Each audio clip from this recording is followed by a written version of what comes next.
미국이 발칵 뒤집어졌습니다. 브라운, 당장 서면해. 한국 녀석들이 무릎 꿇고 빌 때까지 단 1초도 지체하지 마. 오벌 오피스의 공기는 마치 폭발 직전의 고압 탱크 같았습니다. 트럼프 대통령의 손에 들린 만년필은 거침이 없었죠.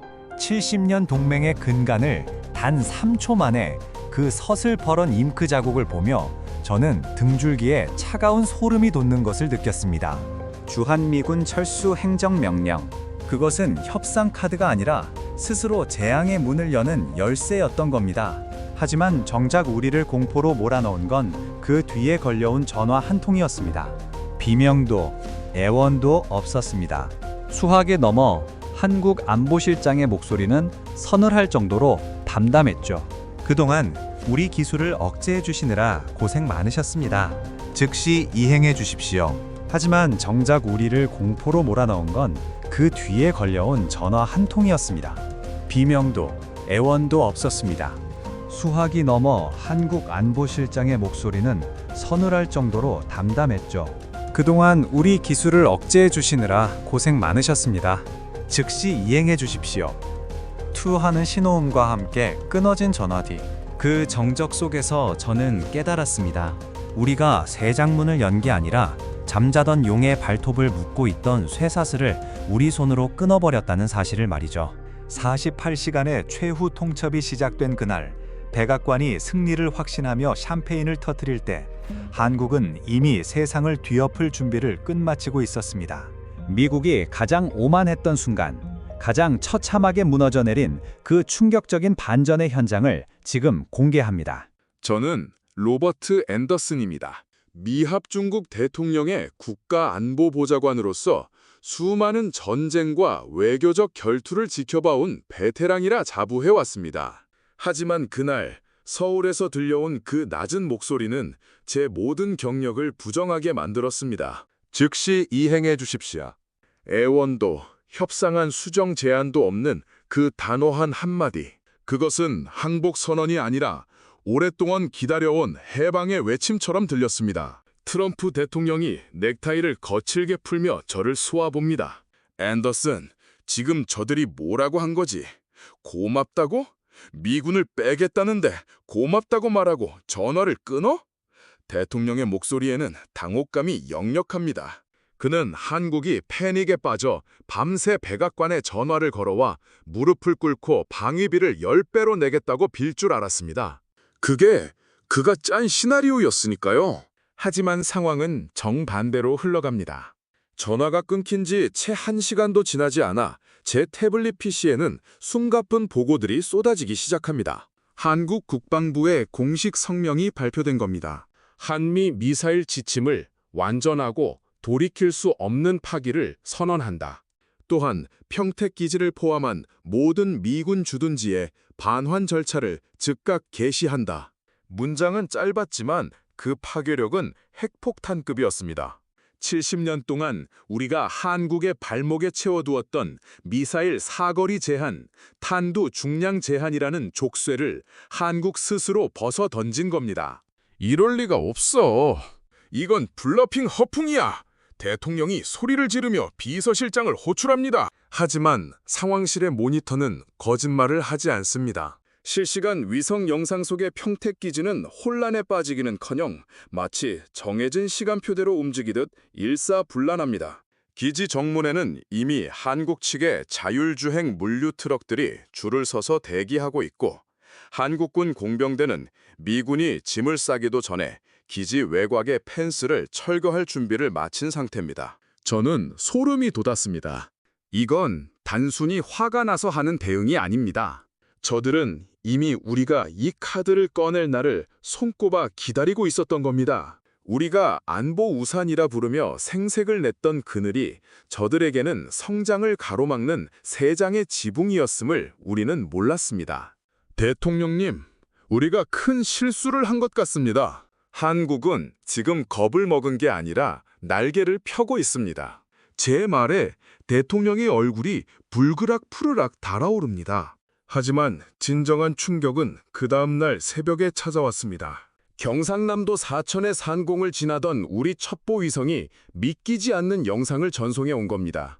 10년 넘게 비어있는 활주로인 줄 알았던 그곳의 지면이 지하 경납고에서 정체불명의 검은 기체들이 모습을 드러냅니다. 레이더에 잡히지 않는 6세대 무인 스텔스기 검은 매 50대가 마치 검은 파도처럼 지상으로 솟구쳐 오릅니다. 상황실의 분석관들이 경악하며 소리칩니다. 말도 안 됩니다. 저 기체의 형상은 우리 F-35보다 훨씬 앞선 기술입니다. 엔진의 열식별 신호가 거의 잡히지 않습니다. 그 영상을 지켜보던 국방장관 대리의 손에서 커피잔이 떨어져 박살이 납니다. 우리가 기술 이전을 거부하고 핵심 부품 수출을 통제하며 한국의 눈과 귀를 가렸다고 믿었을 때 저들은 지하실에서 우리를 뛰어넘는 괴물을 키우고 있었던 겁니다. 트럼프 대통령은 그제야 사태의 심각성을 느꼈는지 의자에 깊숙이 몸을 묻습니다. 저것들이 어디서 난 거야? 우리가 준 적이 없는데 저런 걸 어떻게 만들어? 그의 질문에 대답하는 이는 아무도 없었습니다. 아니, 대답할 수 없었습니다. 우리 모두가 한국을 보호받아야 할 약자로만 보았지 스스로를 지킬 힘을 압축하고 있던 강자로 보지 않았기 때문입니다. 그날 밤 저는 창밖의 워싱턴 야경을 보며 깊은 한숨을 내쉬었습니다. 저 멀리 태평양 너머에서는 지금 거대한 용이 잠에서 깨어나 포효하고 있는데 이곳 백악관은 여전히 어제의 승리에 취해 있었습니다. 주한미군 28,000명의 철수. 우리는 그것을 강력한 무기라고 생각했지만 사실 그것은 한국이라는 화약고의 안전핀을 우리 손으로 뽑아버린 꼴이었습니다. 이제 시작입니다. 우리가 비워준 그 자리에 한국이 무엇을 채워 넣을지 그리고 그 대가가 우리 미국의 어떤 재앙으로 돌아올지 저는 눈을 감아도 선명하게 보이는 파국 앞에 몸소리를 쳤습니다. 이미 늦었습니다, 대통령님. 저들은 이제 우리를 필요로 하지 않습니다. 제 혼잣말은 공허한 집무실 복도에 메아리 칠 뿐이었습니다. 1막의 마지막 장면, 오산 기지를 이륙하는 우리 위성 영상 속에 비친 그 검은 날개들의 잔상이 채 가시기도 전이었습니다. 백악관 상황실의 대형 스크린은 이제 한반도 전역을 훑는 붉은색 경고등으로 가득 차기 시작했습니다. 트럼프 대통령은 여전히 믿기지 않는다는 듯 턱을 괴고 화면을 노려보고 있었고 펜타곤에서 급파된 장성들은 서로의 눈을 피하며 식은땀을 흘리고 있었습니다. 2막 심화, 드러나는 발톱, 무너지는 안보 신화. 지금 저 무인기들이 우리 요격망을 통과했다는 건가? 그것도 단 한 대도 걸리지 않고? 대통령의 낮은 목소리가 상황실의 차가운 공기를 가릅니다. 태평양 함대 사령관이 떨리는 목소리로 대답했습니다. 그렇습니다, 대통령님. 한국이 공개한 검은 매는 단순한 스텔스가 아닙니다. 기체 표면의 적응형 코팅이 우리 레이더 전파를 아예 흡수해버립니다. 현재 우리 이지스함의 레이더로는 저 기체들이 10km 앞까지 다가와도 인지할 수 없습니다. 사실상 투명 인간입니다. 상황실에 무거운 정적이 내려앉습니다. 우리가 한국의 F-35를 팔면서 이것이 쇠계 최강의 방패라고 생색을 냈던 게 불과 얼마 전입니다. 그런데 그 방패를 무력화시키는 창을 저들은 이미 우리 몰래 완성해 두었던 겁니다. 하지만 이건 시작에 불과했습니다. 전화기가 울립니다. 이번에는 해군 정보국입니다. 수석님, 동해입니다. 동해상에서 정체불명의 수중 음향 신호가 감지됐습니다. 규모로 봐선 전략 잠수함급인데 데이터베이스에 없는 신문자입니다. 화면이 동해상 위성 사진으로 전환됩니다. 잔잔하던 바다 한가운데가 거대한 포마를 일으키며 갈라지더니 검은색 선체가 모습을 드러냅니다. 한 척이 아니었습니다. 두 척, 세 척, 거대한 핵추진 잠수함 세 척이 마치 약속이라도 한 듯 동시에 부상했습니다. 함교에는 선명하게 태극기가 그려져 있었고 그 옆에는 장보고 다시 포라는 명칭이 붙어 있었습니다. 핵잠수함이라고? 한국의 핵잠수함을 언제 만들었어? 대통령이 결국 자리를 박차고 일어납니다. 대통령님, 저것은 우리가 기술 이전을 거부했던 그 모델입니다. 저들은 우리 도움 없이 독자적으로 원자로 소형화에 성공했고 심지어 콜드런치적 고조원 발사 기술까지 완성했습니다. 지금 저 잠수함들이 부상한 위치를 보십시오. 우리 괌 기지와 하와이가 사정권 아닙니다. 제 등줄기로 소름이 돋았습니다. 한국은 미군이 빠져나가는 그 찰나의 공백을 노려 자신들이 더 이상 보호받는 나라가 아니라 보호할 필요가 없는 강대국임을 전 세계에 시위하고 있었습니다. 48시간 전만 해도 헌국은 늑대 앞에 양이라며 비웃었던 트럼프 대통령의 얼굴이 이제는 창백하다 못해 푸르스름하게 변해갔습니다. 이때 상황실의 문이 벌컥 열리며 상무부 장관이 뛰어들어왔습니다. 그의 손에는 두꺼운 보고서 뭉치가 들려 있었습니다. 대통령님, 더 큰 문제입니다. 한국 정부가 조금 전 전략물자 수출 긴급 재검토를 발표했습니다. 수출 재검토? 그게 우리랑 무슨 상관이야? 상무부 장관이 숨을 몰아쉬며 보고서를 테이블에 내던졌습니다. 상관 정도가 아닙니다. 우리 F-35 생산 라인에 들어가는 핵심 반도체 제어칩, 그리고 패트리오트 미사일의 눈역하로 하는 센서 소자 70%가 한국산입니다. 한국이 공급을 중단하면 당장 내일부터 우리 방산 공장 절반이 멈춰섭니다. 상황실의 모든 이들이 얼어붙었습니다. 우리는 한국을 안보로 협박하면 경제적으로 굴복할 줄 알았습니다. 하지만 진실은 정반대였습니다. 미국의 첨단 무기들이 한국의 부품 없이는 고철 덩어리에 불과하다는 치명적인 약점이 드러난 순간이었습니다. 우리가 한국의 발목을 묶고 있다고 믿었던 그 사슬이 사실은 미국의 심장을 지탱하던 혈관이었던 겁니다. 그럴 리 없어. 우리가 세계 최강이야. 한국 따위가 어떻게 우리 공급망을 쥐고 흔든단 말이야. 대통령이 책상을 내리치며 고요했지만 그의 목소리에는 예전 같은 확신이 없었습니다. 오히려 쫓기는 짐승의 비명처럼 들렸죠. 그 순간 상황실 모니터에 뉴스 속보가 뜹니다.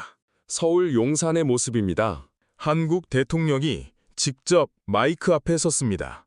그의 뒤로는 방금 전 공개된 검은 매 편대가 위용을 자랑하며 비행하고 있었습니다. 대한민국은 이제 스스로를 지킬 준비를 마쳤습니다. 우리는 더 이상 국어라는 동맹이 아닌 대등한 파트너로서의 길을 갈 것입니다. 우리의 기술과 의지를 존중하지 않는 나라와는 더 이상 미래를 함께할 수 없습니다. 그의 연설이 끝나기도 전에 상황실의 전화기는 다시 불이 나기 시작했습니다. 로키드 마틴, 보잉, 레이시온, 미국을 대표하는 방산기업 CEO들이 하나같이 절규 섞인 목소리로 전화를 걸어왔습니다. 부품이 끊겼습니다. 공장이 멈췄어요. 대통령님, 제발 한국과 협상해 주십시오. 저는 비틀거리며 의자에 주저앉았습니다. 상황실 중앙의 스크린 속 동해를 가르며 전준하는 한국의 핵잠수함과 하늘을 뒤덮은 무인기들의 모습이 마치 거대한 파도처럼 우리를 덮쳐오는 것 같았습니다. 우리가 만든 새장은 너무나 작았습니다. 그 안에서 한국은 새가 아니라 용으로 자라나 있었고 이제 그 용이 입을 벌려 우리를 응시하고 있었습니다. 대통령님, 전쟁은 이미 시작되었습니다. 충성이 없는 전쟁이지만 우리가 완벽하게 지고 있습니다. 제 목소리는 상황실의 긴박한 소음 속에 묻혔지만 대통령의 흔들리는 눈빛은 제 말의 의미를 이미 뼈저리게 느끼고 있는 듯 했습니다. 긴장감이 극에 달한 이 상황실에서 미합 중국의 자존심은 모래성처럼 무너져 내리고 있었습니다. 상황실 중앙 스크린에 띄워진 미국의 방산 라인 정지 지도는 마치 거대한 상처처럼 붉게 물들어 있었습니다. 트럼프 대통령은 이 믿기지 않는 패배를 인정하는 대신 마지막 남은 가장 잔인한 카드를 꺼내 들었습니다. 상대의 숨통을 끊기 위해 휘두른 칼날이 사실은 자신의 목을 겨누고 있다는 사실을 그는 아직도 깨닫지 못하고 있었던 겁니다. 삼막 반전, 거인의 심장을 멈춘 500명의 천재들. 비자, 그까지 비자 다 취소해! 미국에서 밥 먹고 살면서 감히 우리 뒤통수를 쳐. 당장 오늘 밤 안으로 짐 싸서 내쫓아. 트럼프 대통령의 고함에 백악관 법무팀과 이민국은 비상사태에 돌입했습니다. 소위 안보 위협 인력 강제 추방 행정명령. 로키드 마틴, 노스롭 그루먼, 나사의 제트 추진 연구소까지 미국 국방의 뇌 역할을 하던 한국계 엔지니어 2,300명의 명단이 순식간에 블랙리스트로 변했습니다. 우리는 그들이 매달릴 줄 알았습니다. 무릎을 꿇고 영주권을 구걸하며 제발 미국에 남게 해달라고 애원할 줄 알았죠. 하지만 다음 날 아침 펜타곤 복도에서 마주친 국방부 기술참모의 얼굴은 사색이 되어 있었습니다. 수석님, 큰일 났습니다. 그들이 그냥 갑니다. 그냥 가다니? 어디를? 전부 다요. 짐도 안 풀고 공항으로 향하고 있습니다. 그런데 더 무서운 건 그들이 떠나자마자 우리 핵심 시스템에 언락 코드가 전부 잠겨버렸습니다. 저는 급히 상황실로 뛰어갔습니다. 화면에는 텍사스 포트워스의 F-35 조립 라인이 비치고 있었습니다. 수천억 원짜리 전투기들이 라인 위에 덩그러니 놓여 있는데 그것을 조립해야 할 로봇 팔들이 단 하나도 움직이지 않고 있었습니다. 현대 로보틱스에서 납품한 시스템입니다. 관리자 권한을 가진 한국계 엔지니어들이 사표를 던지고 나가면서 보안 프로토콜을 본국 승인 모드로 전환해버렸습니다. 그 순간 제 휴대폰으로 위성 영상 하나가 전송되었습니다. 인천공항 국제선 입국 게이트. 새벽임에도 불구하고 수천 명의 인파가 태극기를 들고 게이트 앞을 가득 메우고 있었습니다. 그리고 문이 열리자 정장을 입은 중년의 신사들이 하나둘 걸어 나오기 시작했습니다. 나사에서 화성 탐사선을 설계하던 김진수 박사, F-35의 비행 제어 소프트웨어를 짰던 이 박사, 미국 안보의 심장이라 불리던 천재 500명이 약속이라도 한 듯 동시에 귀국한 겁니다. 환영합니다. 조국이 여러분을 기다렸습니다. 공항에 울려 퍼지는 함성과 눈물 섞인 환호성. 그들은 미국 대학의 학위증 대신 대한민국 여권을 높이 치켜들었습니다. 미국이 우리를 필요 없다고 한다면 우리 조국을 세게 최강으로 만들어 갈 뿐입니다. 김진수 박사의 이 한마디는 실시간으로 전 세계에 타전되었고 백악관은 그야말로 초상집 분위기로 변했습니다. 그로부터 단 48시간 뒤 기적이 일어났습니다. 대전 국방과학연구소에 합류한 그들은 미국이 12년 동안 해결하지 못해 쩔쩔매던 극초음속 미사일 요격 알고리즘을 단 하룻밤 만에 완성해버렸습니다. 자기들이 직접 만든 시스템의 허점을 누구보다 잘 아는 천재들이었으니까요. 반면 미국의 상황은 처참했습니다. 로키드 마틴의 CEO는 대통령실로 쳐들어와 울분을 토했습니다. 대통령님, 한국인 박사들이 나가버리니 F-35 소프트웨어 업데이트가 안 됩니다. 비행기들이 이륙도 못하고 고철이 되어가고 있다고요. 당장 그들을 다시 데려오지 않으면 우리 공군은 무장 해제나 다름없습니다. 트럼프 대통령의 손에 들린 펜이 바들바들 떨리기 시작했습니다. 그는 한국을 늑대 앞에 던져진 양이라고 조롱했지만 사실 그 양들을 지키던 울타리는 한국인들이 직접 만든 것이었습니다. 울타리가 사라진 자리에는 늑대가 아니라 분노한 거대한 용이 서 있었습니다. 앤더슨, 저들이 우리 무기 시스템을 마스터키를 들고 나간 건가? 대통령의 목소리가 힘없이 떨렸습니다. 아닙니다, 대통령님. 그들이 바로 마스터키였습니다. 우리가 그 열쇠를 우리 손으로 던져버린 겁니다. 백악관 창밖으로 어둠이 짙게 깔리고 있었습니다. 하지만 저 멀리 동쪽 대한민국 대전의 국방연구소는 대낮처럼 환하게 불이 켜져 있었습니다. 미국이 버린 500명의 천재가 만들어내는 그 빛은 이제 전 세계 안보지도를 다시 쓰는 거대한 횃불이 되어 타오르고 있었습니다. 백악관의 계리석 복도는 비명 섞인 침묵으로 가득했습니다. 불과 몇 주 전 한국을 향해 짐을 싸라며 호통치던 그 서슬퍼런 기계는 온데간데 없었습니다. 텍사스의 전투기 공장은 유령 도시처럼 변했고 동해에서 부상한 한국의 핵잠수함은 미국의 태평양 패권을 뿌리째 흔들고 있었죠. 트럼프 대통령은 집무실 창가에 서서 밤하늘을 응시하고 있었습니다. 그의 손에는 주가 폭락과 방산 계약 파기 보고서가 아닌 한국 대통령에게 보낼 친서가 들려 있었습니다. 아니, 그것은 친서라기보다는 항복 문서에 가까운 간청이었습니다. 앤더슨, 내가 틀렸나? 대통령이 처음으로 저를 돌아보며 물었습니다. 그의 눈에는 독선 대신 깊은 패배감과 당혹감이 서려 있었습니다. 저는 대답 대신 상황실에서 올라온 마지막 보고서를 건넸습니다. 대통령님, 폴란드와 사우디아라비아, 심지어 나토 회원국들까지 우리와의 계약을 취소하고 서울로 향하고 있습니다. 한국의 천궁2 요격률이 100%를 찍는 순간 우리 패트리어트는 구시대의 유물이 되었습니다. 지금 우리가 한국을 붙잡지 않으면 미국은 전 세계 무기 시장에서 영원히 퇴출당할 겁니다. 대통령의 입술이 미세하게 떨렸습니다. 자존심 하나로 버텨온 그였지만 미국의 국익이 통째로 증발하는 현실 앞에서는 별 수가 없었죠. 결국 그는 무거운 결단을 내렸습니다. 에어포스 1을 준비해. 내가 직접 서울로 간다. 그것은 미국 대통령이 외교적 우위를 점하기 위한 방문이 아니었습니다. 멈춰버린 미국의 심장을 다시 뛰게 해달라고 건국일에 유례없는 사죄의 비행이었습니다. 오산 공군기지의 활주로에 에어포스1의 바퀴가 닿는 순간 차가운 금속음이 정적을 깨뜨렸습니다.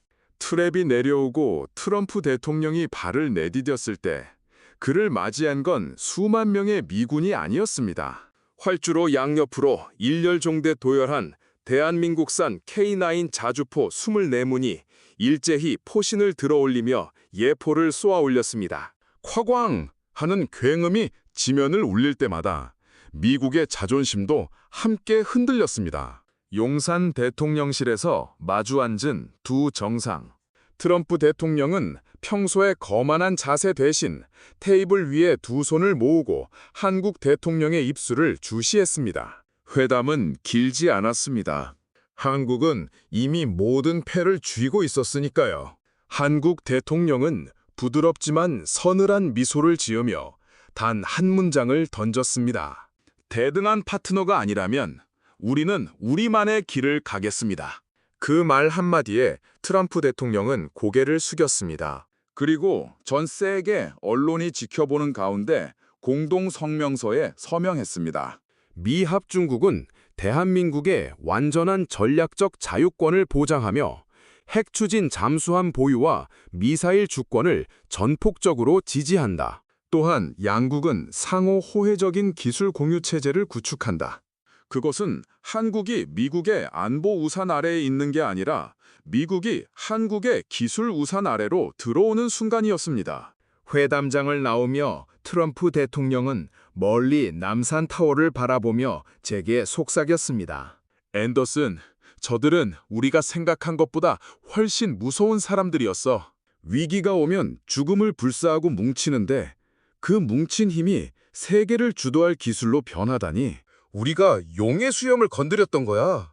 저는 그날 밤 서울의 야경을 내려다보며 깨달았습니다. 한국이라는 나라는 압박하면 압박할수록 더 단단한 다이아몬드가 되어 돌아온다는 사실을요. 미국의 오판이 불러온 이 대사건은 결국 한국을 진정한 세계의 중심 G1으로 밀어올리는 발판이 되었습니다. 오늘 전해드린 이야기는 단순히 외교적 승리를 넘어 우리 민족의 저력이 어디까지 닿을 수 있는지를 보여주는 뜨거운 기록입니다. 여러분, 보셨습니까?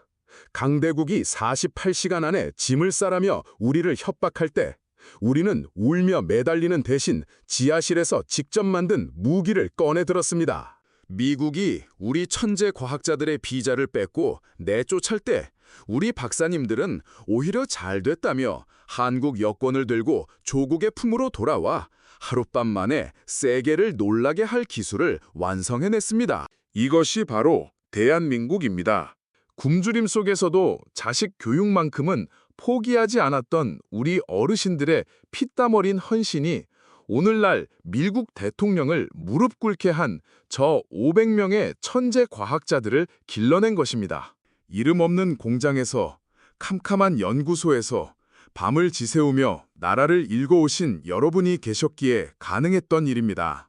세상은 우리를 기적이라 부르지만 우리는 압니다. 이것은 기적이 아니라 우리 국민 한 사람 한 사람이 가슴속에 품고 있는 불굴의 의지가 만들어낸 필연이라는 것을요. 이제 우리는 더 이상 누구의 눈치도 보지 않는 당당한 나라, 세계가 기술을 배우러 줄을 서는 나라가 되었습니다. 오늘 이 이야기를 들으며 가슴 한구석이 벅차오르셨다면 그것은 여러분의 몸속에 그 위대한 승리의 유전자가 흐르고 있기 때문일 겁니다.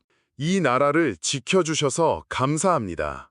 이 나라를 이만큼 키워주셔서 정말 고맙습니다. 여러분의 응원이 우리 대한민국을 더 높이 날게 하는 힘이 됩니다. 이 사연이 주변 분들에게도 큰 자부심이 될 수 있도록 구독과 좋아요로 함께 해주시고 댓글로 우리 대한민국과 과학자들에게 따뜻한 응원의 한마디 남겨주십시오.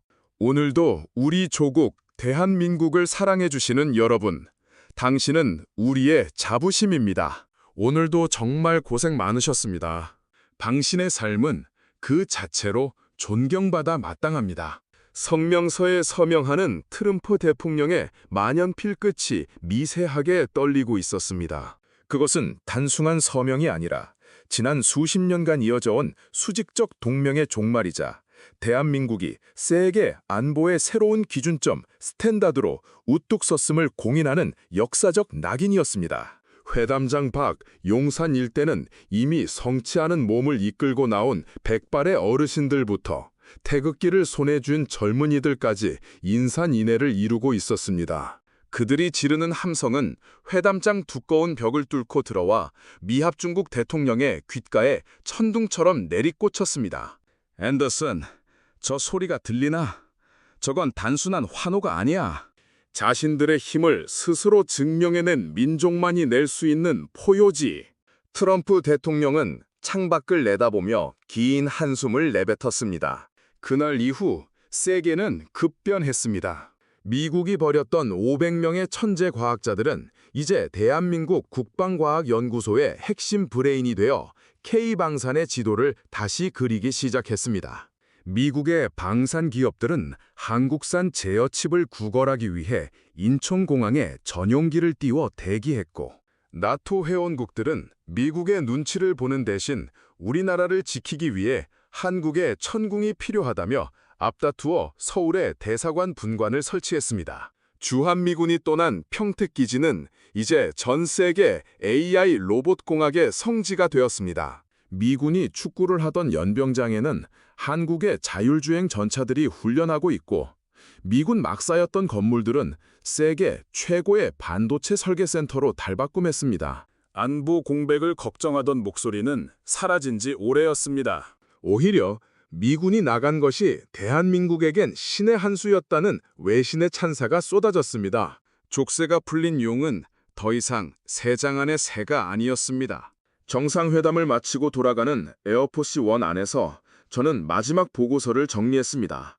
보고서의 마지막 문장은 이랬습니다. 우리는 한국을 지켜주고 있다고 믿었으나 사실은 한국이 우리 시스템을 지탱하고 있었다. 그들을 잇는 것은 단순히 동맹을 잇는 것이 아니라 미국의 미래를 잇는 것이다.